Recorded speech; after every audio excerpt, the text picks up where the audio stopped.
Saat ini, kita berada di era di mana segala sesuatu beralih ke ranah digital. Salah satunya adalah penggunaan tanda tangan yang dulunya konvensional, namun kini banyak yang beralih mengadopsi tanda tangan elektronik, atau disingkat TTE. Tentu saja, ini semakin memudahkan kita. Tapi, tahukah kita tentang risiko yang muncul jika kita tidak bijak menggunakannya? Karena itu, yuk tonton video ini sampai habis agar kita dapat memahami dengan benar bagaimana penggunaan TTE, terutama dalam konteks lingkungan akademik.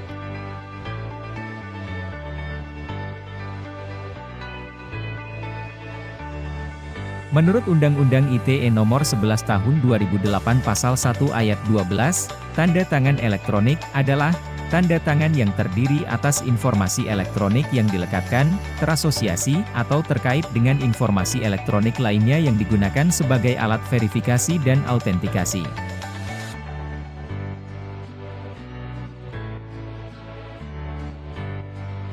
Ada dua jenis tanda tangan elektronik, tersertifikasi dan tidak tersertifikasi. Perbedaannya adalah, TTE tersertifikasi menggunakan jasa penyelenggara sertifikasi elektronik seperti Balai Sertifikasi Elektronik, atau BSRE, dari Badan Siber dan Sandi Negara, atau BSSN, atau aplikasi pemberi TTE.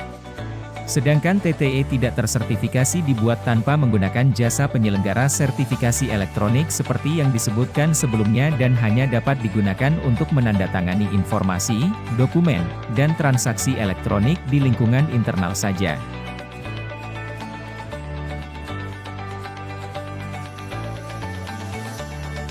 Mengapa TTE penting dalam lingkungan akademik? TTE digunakan untuk menandatangani dokumen seperti ijazah, transkrip nilai, dan legalisir, dengan tujuan untuk meningkatkan efisiensi dan keamanan proses administratif.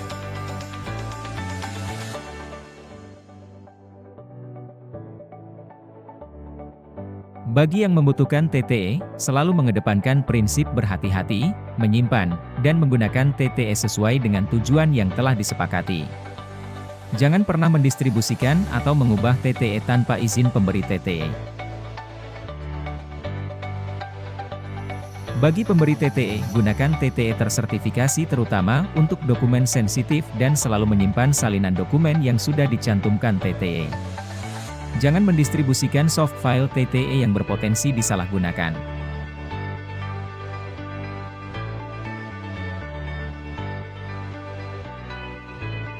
Keabsahan data dan kepastian hukum pada TTE hanya dimiliki oleh TTE yang tersertifikasi, sehingga TTE tidak tersertifikasi bukan merupakan alat bukti yang absolut namun dapat menjadi alat bukti absolut melalui pembuktian yang lama dan validasi dari banyak institusi, misalnya menghadirkan saksi forensik.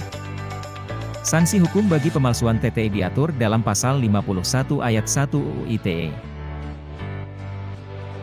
Meskipun demikian, dalam penyelesaian perkara dugaan pelanggaran UU ITE, Kapolri mengedepankan prinsip keadilan restoratif yang menekankan keadilan bagi pelaku dan korban serta mengutamakan mediasi sebelum kasus diserahkan ke pengadilan.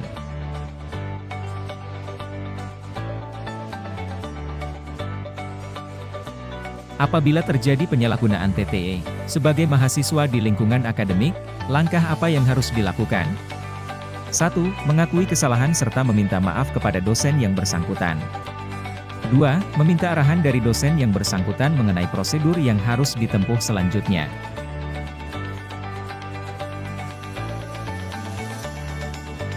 Teruntuk mahasiswa, mohon bersabar dan memahami bahwa setiap dosen memiliki kesibukan yang berbeda-beda. Jika mengalami keterlambatan melebihi estimasi kesepakatan, komunikasikan urgensi kebutuhan Anda dengan sopan kepada dosen yang bersangkutan.